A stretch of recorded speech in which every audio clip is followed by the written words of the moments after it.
Hello, in today's quick video, I'm going to share with you 5 street photography tips for beginners. The music in today's video is sponsored by Melody. I suppose the first tip that I would share with you is to tread lightly.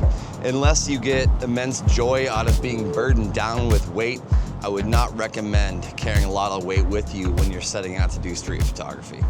I really don't recommend carrying more than one lens and one body every time you head out. Street photographers definitely like to get their steps in. They close their workout rings. It's a lot of movement. And if you were like me in the beginning of my photography journey where I packed so many lenses, all my primes in one bag, thinking that, well, more options meant better results, I couldn't have been farther from the truth. When I began to limit myself to just one lens, my shot rate increased and my quality of work increased significantly because you're giving more focus to one lens. You're learning one lens in and out. And that's a priceless skill every photographer needs to eventually acquire with their toolkit. Be nimble, be spry, because when you need to get good at a craft, you need to put in your hours. And when you're putting in a lot of hours, you gotta tread lightly. Tip number 2 is to be a freaking moth, man. Without light, there is no photography. So in other words, just always look for light. Not just direct light, where everything is sort of bleached in one tone, but more interesting lighting. My 2 favorite kinds of lighting are backlighting and side lighting. With backlighting, you get that heavenly, ethereal, cinematic aesthetic to your images. Side lighting for those long casted shadows that can work in a symmetrical compositions. And then there's direct lighting, which gives an even cast over everything in the frame. Cameras see the world in 2 dimensions, and good and interesting lighting helps create that 3rd dimension within the look of your photographs. Hopefully the video is worth it for you, but where I'm going is gonna be worth it for me.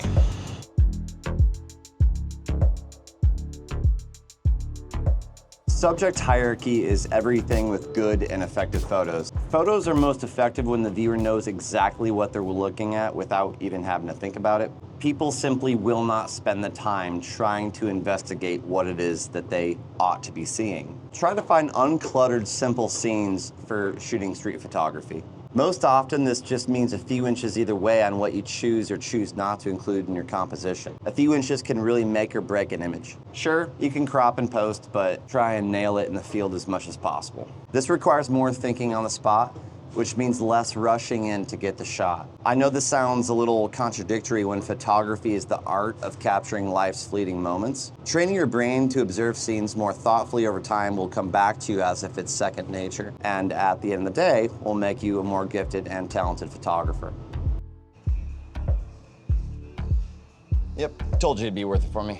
Also a good time to mention the music in today's video is sponsored by Melody. I use Melody's music for my YouTube videos. It's a great music outfit. I recommend it for any YouTuber looking to put some subscription-based music into their videos. My next tip is called Predict the Future. The goal here is to look for and capture moments. Do the best you can to predict what a person might do. For example, let's say a dog is sleeping on the ground outside a bar, basking in the sunlight on a day like today, and people that leave the bar unknowingly almost step over the dog, causing the people to make a gesture, to make a reaction, like an embellished reaction that might make for a cute and fun photograph. You know standing outside the bar that's gonna happen, so wait patiently for the shot. This creates a scene that portrays everyday life.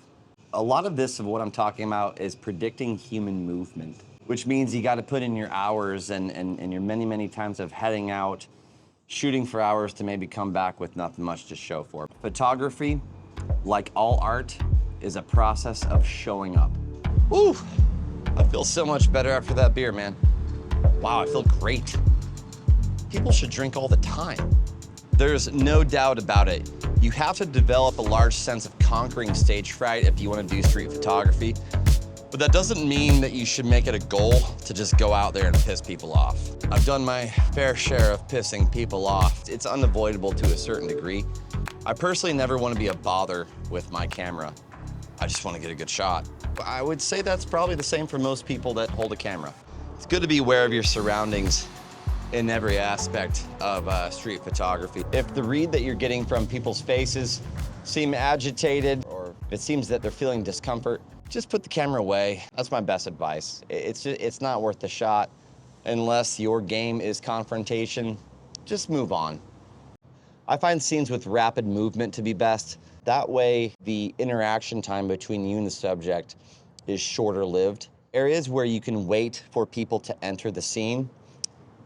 If you're around a corner and you've set up your composition where you know someone's gonna enter the scene, you have that little window to get the shot before they even realize you're there.